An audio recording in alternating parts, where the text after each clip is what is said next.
Tafadhal. Assalamualaikum warahmatullahi wabarakatuh.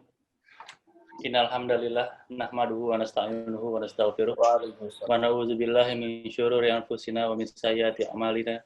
May yahdihillahu fala mudhillalah wa may yudhlil fala hadiyalah.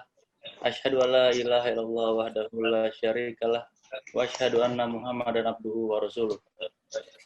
Segala puji bagi Allah dan semoga tercurah salam bagi Nabi Muhammad SAW beserta sahabatnya. Alhamdulillah hari ini kita dipertemukan dalam majelis ilmu yang kali ini akan disampaikan oleh Ustaz Rifki Wasian LC. Alhamdulillah beliau sudah standby dan insya Allah pada saat ini, pada kali ini kita Ustaz akan membahas kajian tentang tafsir Al-Quran di juz 30. Insya Allah mudahkan akan dimulai dari surat An-Nas dan Al-Falaq ya Ustaz.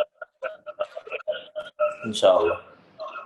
Bagi peserta kajian ini dimohon untuk mematikan mic dan kameranya, dan insya Allah untuk pertanyaan nanti bisa disampaikan melalui media Instagram Taubat ID dan akan dijawab nanti di YouTube channel kami insya Allah. Waktu dan tempat Anda silakan. Tafadhol Ustaz. Baik. Fuan sebentar. Bismillahirrahmanirrahim. Assalamualaikum warahmatullahi wabarakatuh. Innal hamdalillah nahmaduhu wa nasta'inuhu wa nastaghfiruh.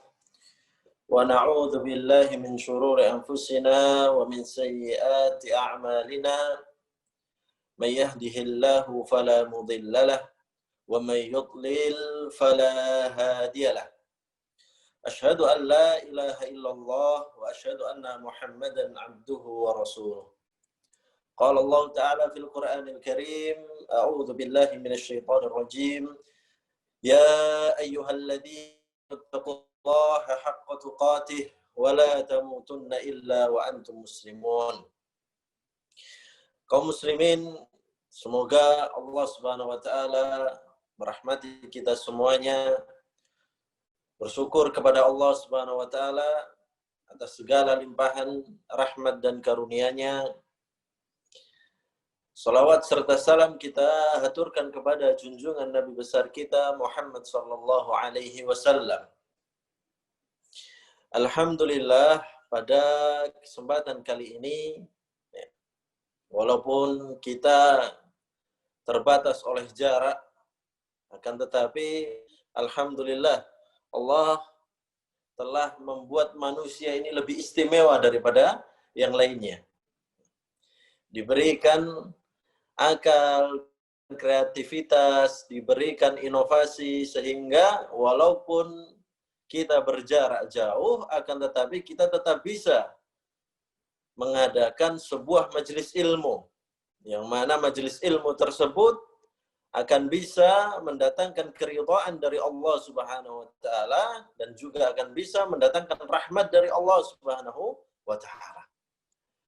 Dan perlu juga kita ketahui, jamaah yang dirahmati oleh Allah Subhanahu wa taala, ketika kita berada di sebuah majelis ilmu, ya, berarti kita sedang berzikir, berarti kita juga sedang mengingat-ingat Allah Subhanahu wa taala.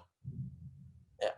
Rasulullah Shallallahu alaihi wasallam bersabda yang artinya sungguhnya ya, Allah Subhanahu wa taala mengatakan melalui lisan nabinya, sesungguhnya ana inda dhanni abdi bihi. Sesungguhnya aku ini bersama dengan prasangka para hambaku. Ketika hambaku mengingat-ingatku, maka aku akan mengingat-ingatnya. Ketika hambaku berzikir atau mengingatku di depan kelompok orang yang banyak, maka aku akan mengingatnya atau menyebut namanya di hadapan golongan yang lebih baik daripada golongan yang dia temui di muka bumi ini. Yaitu nanti nama-nama kita ketika kita mau hadir di majelis ilmu, kita berzikir, kita mengingat-ingat Allah, Allah akan menyebut nama-nama kita ketika nanti kita menuju akhirat nanti. Dan Allah juga menyebut nama-nama kita di hadapan para malaikat. Alhamdulillah, sebuah majelis taklim ini, majelis kita akan membahas tentang Al-Quran, membahas kitabullah. Ya, membahas kitabullah. Kita akan mulai dari juz amma, kita akan mulai dari yang belakang. Kita mulai yang dari surat-surat pendek terlebih dahulu, yang mana kita sering berinteraksi dengan surat tersebut. Kita sering berinteraksi, akan tetapi banyak dari kita tidak tahu apa yang dimaksudkan dalam surat tersebut. Ya. Jamaah yang dirahmati oleh Allah Subhanahu wa taala, jadi ketika kita hidup di dunia ini, kita akan ada sebuah pertanyaan. Akan ada sebuah pertanyaan, pertanyaannya apa itu? Dan insya Allah kita pasti bisa menjawabnya semuanya. Kita hidup di muka bumi ini, apa yang menjadi pedoman kita? Apa yang menjadi buku petunjuk kita? Oh, kita semuanya langsung bisa, Ustaz. Yang menjadi buku petunjuk kita adalah Kitabullah, Al-Quran, kemudian As-Sunnah. Akan tetapi yang jadi masalah, jamaah yang dirahmati oleh Allah Subhanahu wa taala, yang jadi masalah adalah kita ini orang Indonesia. Kita ini orang ajami yang tidak memahami bahasa Arab. Yang tidak memahami bahasa Arab, lantas bagaimana caranya kita memahami pedoman kita? Yang mana pedoman kita itu berbentuk dalam bahasa Arab. Jadi, perlu kita belajar bahasa Arab, perlu juga kita belajar tafsir Al-Quran. Ya. Belajar tafsir, penjelasan apa yang dimaksud dari ayat-ayat Al-Quran tersebut, agar ini benar menjalani kehidupan ini. Jadi, lampu merahnya kita tahu, lampu kuningnya kita juga tahu, lampu hijaunya pun kita juga tahu. Pedoman-pedomannya ada di Al-Quran dan ada di Sunnah. Keduanya menggunakan bahasa Arab. Nah, kita sebagai kaum muslimin ingin kita ini selamat kehidupan kita di dunia dan di akhirat nanti, makanya kita harus dengan benar-benar memahami apa yang ada di Al-Quran dan apa yang ada di As-Sunnah An-Nabawiyah. Nah, sekarang salah satu bentuk ikhtiar kita belajar apa yang ada di Al-Quran, yang ada di Kitabullah. Kita akan mempelajarinya. Ya.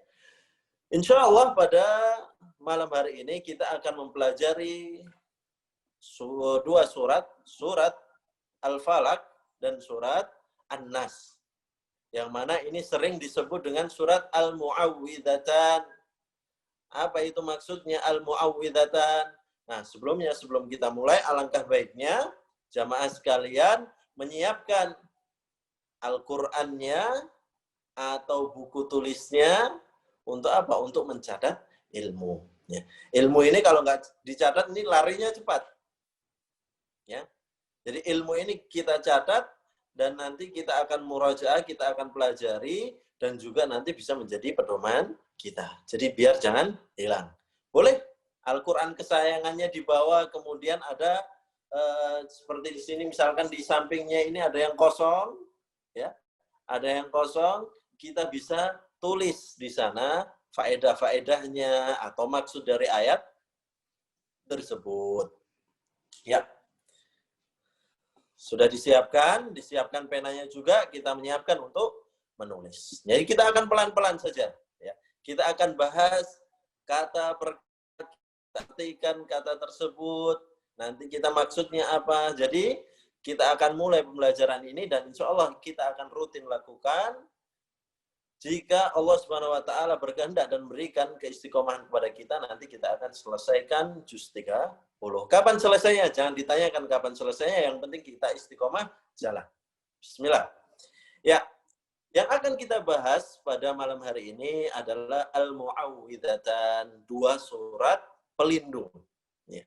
Sering disebut oleh para ulama, dua surat ini adalah dua surat pelindung. Kenapa dua surat pelindung? Karena ketika ayat ini turun, salah satu penyebab ayat ini turun adalah ketika Nabi Muhammad SAW dahulu itu disihir oleh Labib al-A'sam. Nah, Labib al-A'sam ini adalah orang Yahudi yang mana orang ini menyihir Nabi Muhammad SAW sehingga pada saat itu Nabi Muhammad SAW berkhayal, sampai merasa berkhayal ketika beliau ini dalam khayalan beliau mendatangi istrinya padahal beliau ini tidak mendatangi istrinya. Nah, pada saat itu ketika seperti itu Allah Subhanahu wa taala turunkan malaikat, kemudian malaikat Jibril meru'yah Nabi Muhammad SAW dengan dua surat ini ya, dengan surat Al-Falaq dan surat An-Nas. Jadi dua surat ini adalah dua surat pelindung. Apalagi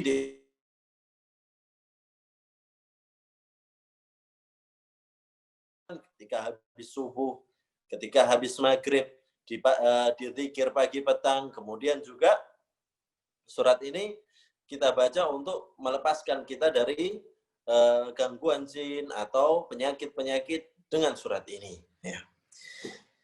Bismillah, kita baca suratnya. Yang pertama kita akan membahas terlebih dahulu adalah di dalam surat Al-Falaq.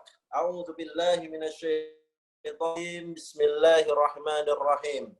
Qul a'udzu birabbil falaq min syarri ma khalaq wa min syarri ghasiqin idza waqab wa min syarri naffatsati fil 'uqad wa min syarri hasidin idza hasad. Baik, mari kita artikan kata per kata. Ya. Qul artinya adalah katakanlah. Ya. Qul katakanlah wahai Muhammad, wahai Nabi Muhammad sallallahu alaihi wasallam. Ini Allah memerintahkan kepada Nabi Muhammad, qul katakanlah a'udzu. Aku berlindung. Bi Rabbi, dengan pemelihara al-falaq, waktu subuh. Min dari syarri, keburukan, ma apa-apa, khalaqa, yang Allah ciptakan. Wa min syarri, dan dari segala keburukan, ghasiqin, waktu malam, idza, ketika waqab, ketika sudah menjadi gelap gulita. Ya, kita berhenti sampai situ dulu.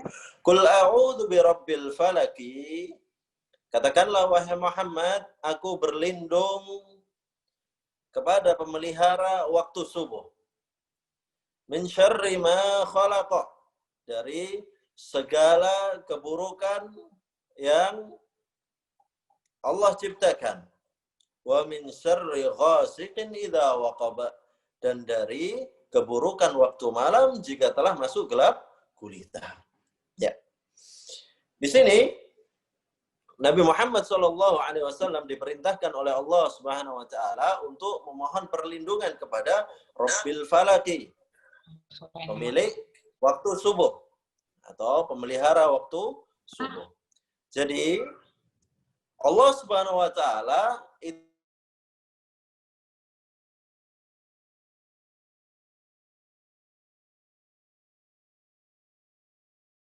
itu adalah pemilik alam semesta ini. Jadi bukan hanya pemilik waktu subuh saja.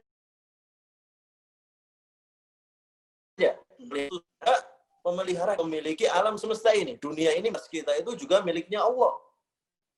Ya. Kan tapi ini memang dikhususkan di sini disebutkan qul a'udzu birabbil falaki, untuk pemilik waktu subuh. Ini untuk menceritakan bahwasanya yang memiliki waktu subuh itu adalah Allah Subhanahu wa taala. Min syarri ma khalaqa, dari apa-apa segala keburukan yang Allah ciptakan. Ya. Min syarri ma. Kalau kita belajar usul fikih, huruf ma, huruf mim ini artinya adalah huruf mausulah. Artinya adalah umum. Maksudnya umum itu bagaimana? Umum itu am, semuanya. Segala bentuk keburukan. Ya. Segala bentuk keburukan itu yang menciptakan adalah Allah Subhanahu wa Ta'ala. Jadi Allah Subhanahu wa Ta'ala itu menciptakan keburukan itu ada dua macam. Ya. Ya. Allah menciptakan di muka bumi ini keburukan itu ada dua macam. Yang pertama apa?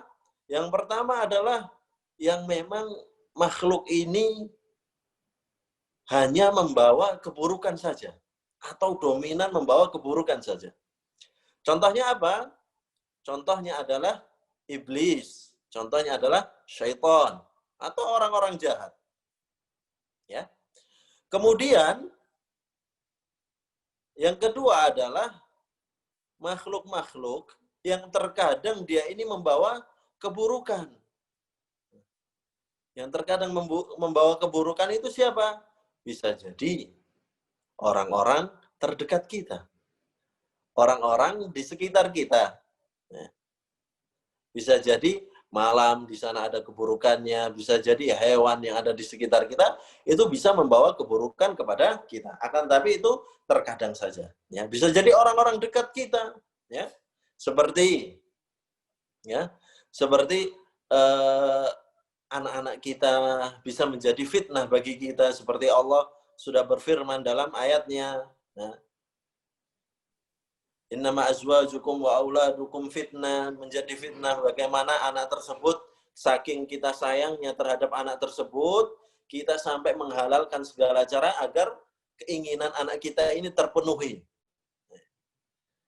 Contoh gampangnya misalkan adalah ketika anak kita masih kecil, kita berikan anak kita apa? Sepeda motor, agar anak kita senang. Padahal itu madharatnya sangat besar sekali. Ketika anak kita ini belum balik, ya, ketika anak kita ini belum memiliki SIM atau belum terlatih membawa motor secara benar, kita kasih motor, akhirnya nanti akan menimbulkan madharat-madharat yang besar. Ya. Nah, bisa jadi anak kita menjadi fitnah kita. Misalkan anak kita ini saking lucunya, kita lagi senang-senangnya dengan putra-putri kita ini, kita bermain-main dengan mereka, akhirnya melalaikan kita terhadap waktu sholat. Ketika sudah waktu sholat, malah kita tetap bermain dengan anak kita dan kita tidak mau segera melaksanakan sholat. Nah, ini bisa menjadi fitnah, bisa menjadi keburukan yang mengajak kita menuju keburukan. Nah, ya. Kemudian juga misalkan istri kita pun juga bisa menjadi dan keburukan bagi suami-suaminya. Allah Subhanahu wa Ta'ala sudah jelaskan di dalam Al-Quran, ya, salah satunya ketika itu adalah waktu hijrah, di mana di sana ada seorang laki-laki, yang orang laki-laki tersebut ketika mau berhijrah berpikir kembali. Ya. Karena apa? Karena istrinya melarang untuk ikut berhijrah bersama Rasulullah Shallallahu Alaihi Wasallam. Seperti yang Allah firmankan, inna min azwajikum wa auladikum aduwwan lakum fahdharuhum. Sesungguhnya di istri-istri kalian dan anak-anak kalian ini apa? Aduwwan lakum, musuh-musuh kalian. Fahdharuhum, maka berhati-hatilah dengan mereka. Bisa jadi pada suatu saat istri-istri kita ini mengompori kita untuk melakukan hal-hal yang tidak baik, melakukan hal-hal yang buruk. Misalkan istri kita mempunyai keinginan yang sangat banyak sekali, akhirnya mendorong suaminya ini untuk korupsi. Misalkan suaminya adalah para pejabat. Nah, di sini juga menjadi nasihat bagi para istri untuk menjadi istri yang solehah. Nah, menjadi istri yang solehah, menjadi istri yang bisa menjadi dampak positif kepada suami-suaminya. Nah, jadi ketika sudah ada yang seperti itu, maka bacalah surat ini. Ya. Jadi surat ini insya Allah ketika keyakinan yang sangat penuh kepada Allah Subhanahu Wa Taala, ini akan menjadi benteng kita. Ini termasuk menjadi surat ruqyah. Ya. Yang kita kalau ruqyah itu tidak boleh meminta ruqyah kepada orang. Tidak akan mencium bau surga orang-orang yang meminta diruqyah. Akan tetapi ketika orang tersebut diruqyah sendiri, maka boleh. Atau orang tersebut meruqyah dirinya sendiri, maka itu yang lebih utama. Dan pengobatan yang paling baik adalah dengan pengobatan ruqyah. Ya. Min syarri ma khalaqah, dari segala keburukan yang diciptakan oleh Allah Subhanahu wa Ta'ala. Bisa dari syaitan yang memang dia ini bawaannya keburukan, bisa jadi dari orang-orang jahat, dari begal, dari penjahat, dari penyamun, dari pencuri dan segala macamnya. Ini orang-orang yang dominan melakukan kejahatan. Kita bisa menggunakan surat ini berdoa meminta pertolongan dari Allah Subhanahu wa Ta'ala. Seperti itu. Min syarri ma khalaq, dari segala macam keburukan yang telah Allah ciptakan di muka bumi ini. Ayat selanjutnya, wa min syarri ghasiqin idza waqab, dan dari keburukan malam hari ketika sudah menjadi gelap gulita. Ya, yang sudah menjadi gelap gulita, malam yang sudah menjadi gelap gulita. Kok kenapa Ustaz disebutkan malam hari, Ustaz? Kenapa disebutkan malam hari? Itu yang ada suaranya boleh dimatikan. Iya, jazakallahu khairan. Kenapa kok disebutkan malam hari? Baik. Ya.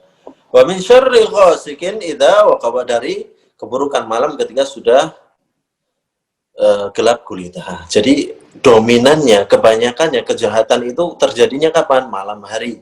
Kemaksiatan itu banyak sekali yang terjadi pada malam hari.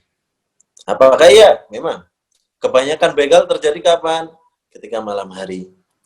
Pencurian terjadi kapan? Ketika malam hari. Kemudian perzinaan banyak sekali ketika malam hari. Diskotek, dukem, atau segala macamnya kebanyakan terjadi pada malam hari. Jadi kalau sudah malam, kita berlindung kepada Allah Subhanahu wa Ta'ala dengan surat ini juga bisa.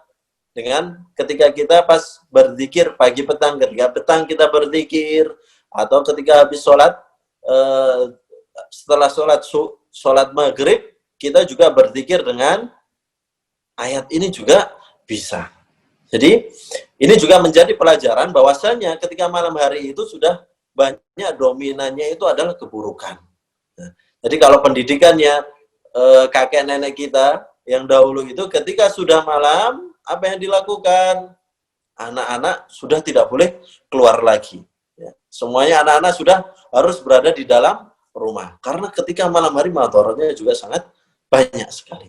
Ya. Sudah dimasukkan ke dalam ke rumah, kemudian diberikan pendidikan oleh orang tuanya. Ya. Jadi orang tua, kita sebagai orang tua, sebaiknya putra-putri kita ketika sudah malam, sebaiknya jangan diperbolehkan untuk keluar. Ketika sudah masuk waktu maghrib, ajak anak kita sholat maghrib bersama, setelah itu di rumah. Ya. Waktu mainnya sudah habis. Waktu mainnya itu kapan? Pagi sampai sore. Kalau sudah malam, sebaiknya adalah berada di rumah. Seperti itu. Bahkan, kebanyakan praktek-praktek perdukunan, sihir, atau segala macamnya itu, keluarnya adalah ketika malam hari. Ya. Selanjutnya, wa min syarrin naffatsati fil 'uqad, dan dari syarri, keburukan an-naffatsati, wanita-wanita peniup sihir. Ya. Wanita-wanita peniup sihir. An-naffatsati fil 'uqadi, di buhul-buhul. Nah. Wa min syarri, dan dari keburukan hasidin, orang-orang yang hasad, idza hasad, ketika mereka melakukan hasad, atau ketika mereka hasad. Ya, mari kita bahas. Wa min syarrin nafathat. Ya, yang bawa Al-Qur'an sudah ditulis ya. Wa min syarrin nafathat, dan dari keburukan an-nafathat, tukang sihir atau dukun-dukun perempuan yang meniupkan mantra-mantranya ke buhulnya, ya, ke dalam buhul-buhulnya. Buhul itu apa? Buhul itu fil 'uqad. Buhul itu adalah ikatan-ikatan. Biasanya kalau di sana untuk sihir atau untuk santet dan segala macamnya, ikatan-ikatan tersebut bisa berupa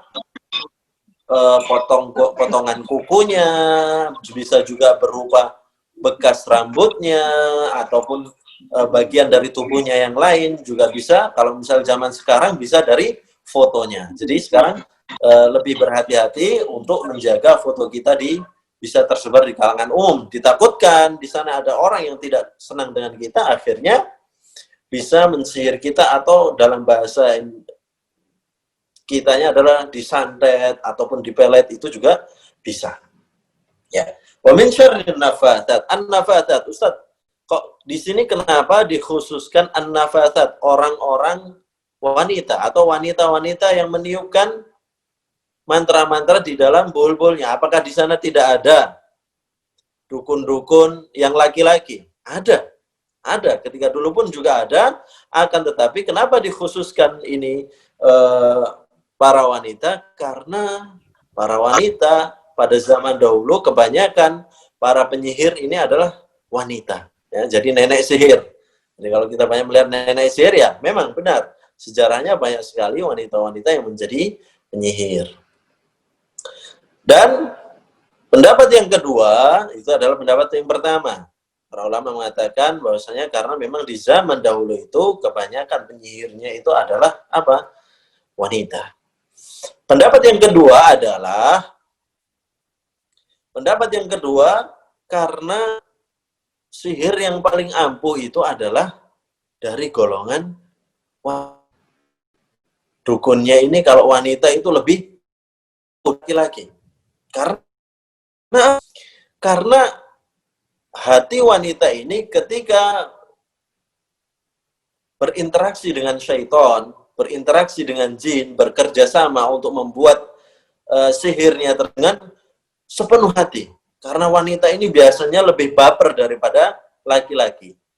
Lebih baper, kemudian lebih bermain perasaan daripada laki-laki. Akhirnya dia ini ketika berhubungan dengan syaitan, berhubungan dengan setannya ini, dia benar-benar.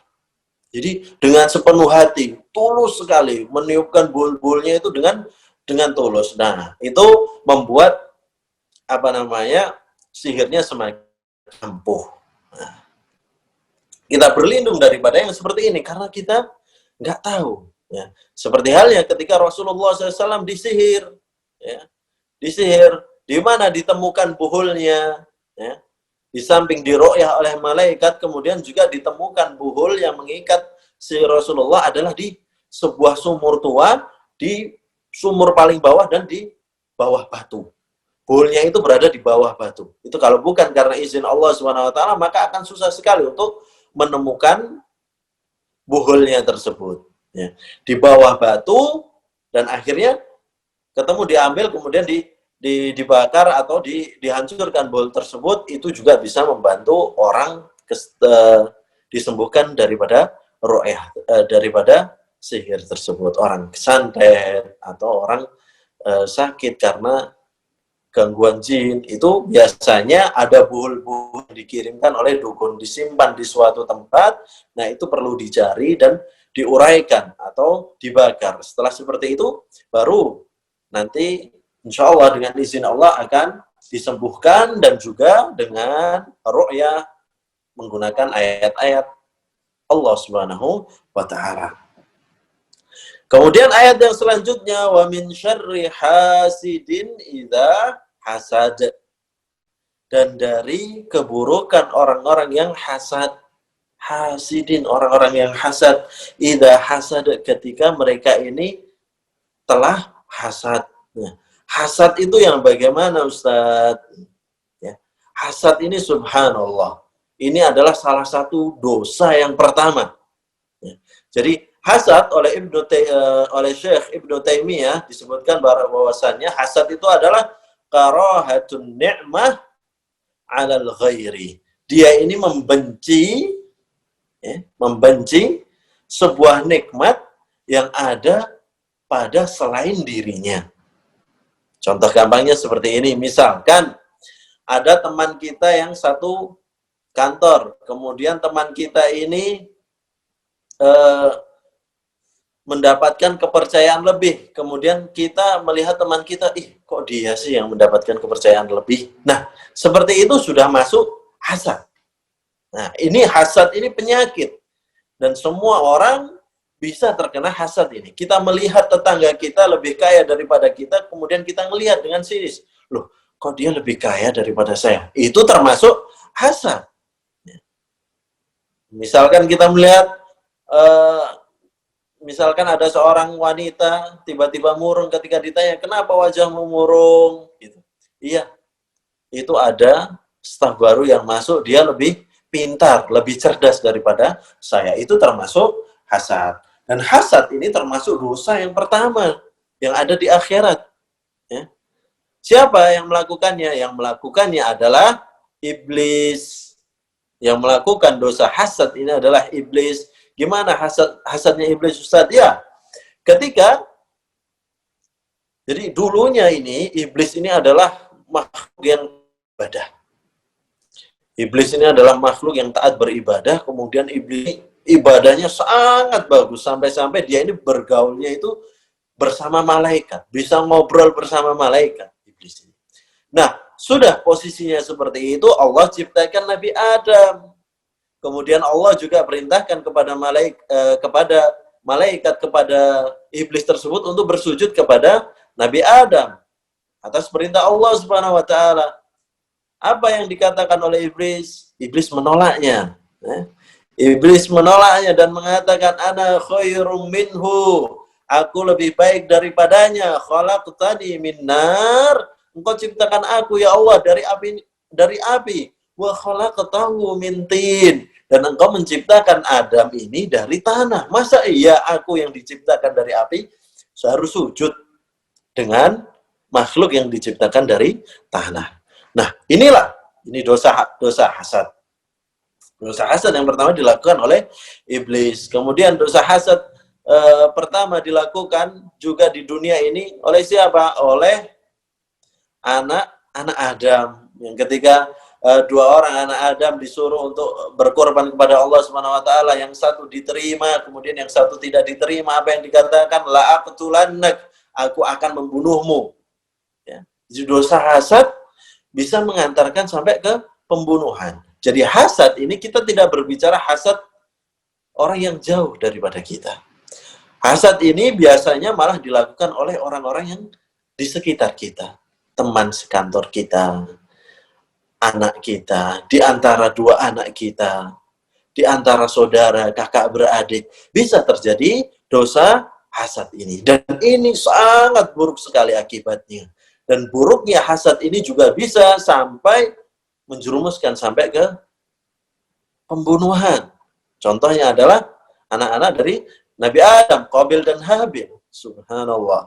Jadi kita harus berhati-hati dengan dosa hasad ini. Dan setiap manusia akan sulit sekali terlepas dari pada hasad ini. Akan tetapi Syekh Ibnu Taimiyah mengatakan, pernah berkata bahwasanya kita ini semuanya ini, setiap jiwa ini akan mendapatkan hasad.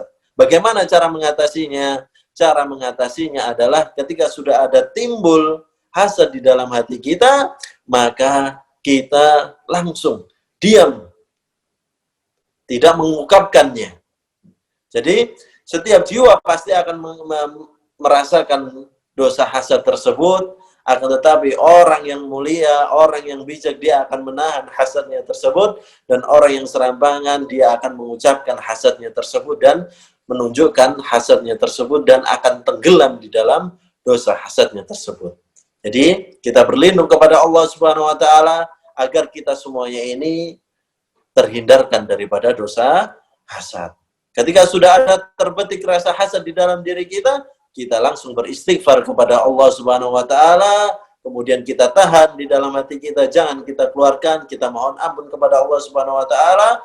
Kemudian bisa juga kita dengan ketika saudara kita yang kita ada timbul hasad sedikit di sana, kita selamatin atas nikmat yang kita diberikan Allah kepada dirinya. Jadi hasad ini bertingkat-tingkat, ya. Ada hasad yang kita ini cuman ada rasa tidak senang saja di dalam hati. Ada juga hasad yang kita ini tidak senang, ada nikmat masuk di dalam dia dan ingin nikmat itu hilang daripada saudara kita tersebut. Dan juga ada juga hasad yang tidak senang nikmat itu ada di saudara kita dan kita ingin nikmat itu berpindah kepada kita. Kita berhati-hati, kita akan tahu sampai mana derajat hasad kita ukur diri kita, dan kita bertaubat kepada Allah Subhanahu wa taala agar kita terhindarkan dari sifat hasad ini. Karena sifat hasad ini sangat salah satunya adalah dengan cara kita berdoa dan meminta pertolongan kepada Allah Subhanahu wa taala dengan ayat ini. Dengan surat ini dan surat An-Nas, karena itu adalah dua surat pelindung, ya. Disebutkan adalah dua surat Al-Mu'awwidhatan, ya. Jadi dua surat Al-Mu'awwidhatan ini adalah dua surat pelindung bagi kaum muslimin atau siapapun juga, ya, kita baca setelah subuh atau kapanpun kita inginkan membaca surat ini, ya. Qul a'udzu birabbil falaq min syarri ma khalaq, wa min syarri ghasiqin idza waqab, wa min syarri nafathati fil 'uqad, wa min syarri hasidin idza hasad. Dengan subhanallah, dengan kita belajar ini, kita jadi tahu bagaimana caranya kita terhindar dari penyakit hasad dan bagaimana caranya kita berlindung daripada dun, santet, dan segala macamnya. Wallahu ta'ala alam bisawab. Semoga yang sedikit ini bisa bermanfaat kepada kita semuanya, dan insya Allah surat selanjutnya, surat An-Nas, akan kita lanjutkan pada pertemuan yang akan datang minggu depan. Semoga Allah Subhanahu wa taala berikan hidayah kepada kita dan berikan keistiqomahan kepada kita semuanya dalam menuntut ilmu. Wallahu ta'ala alam bisawab. Wa sallallahu ala nabiyyina Muhammadin wa ala alihi wa sallam. Wassalamualaikum warahmatullahi wabarakatuh. Waalaikumsalam warahmatullahi wabarakatuh. Jazakallah khairan Ustaz atas ilmu yang disampaikan hari ini. Mohon maaf untuk para peserta belum bisa menyampaikan pertanyaan. Insya Allah di pekan berikutnya akan kami luangkan waktu untuk menyampaikan pertanyaan kepada Ustaz. Sekali lagi Ana sampaikan jazakallah khair Ustaz atas ilmunya. Barakallahu fiik. Ana tutup Ustaz kajiannya. Subhanakallahumma wa bihamdika asyhadu an la ilaha illa anta astaghfiruka wa atubu ilaik. Assalamualaikum warahmatullahi wabarakatuh. Waalaikumsalam warahmatullahi wabarakatuh.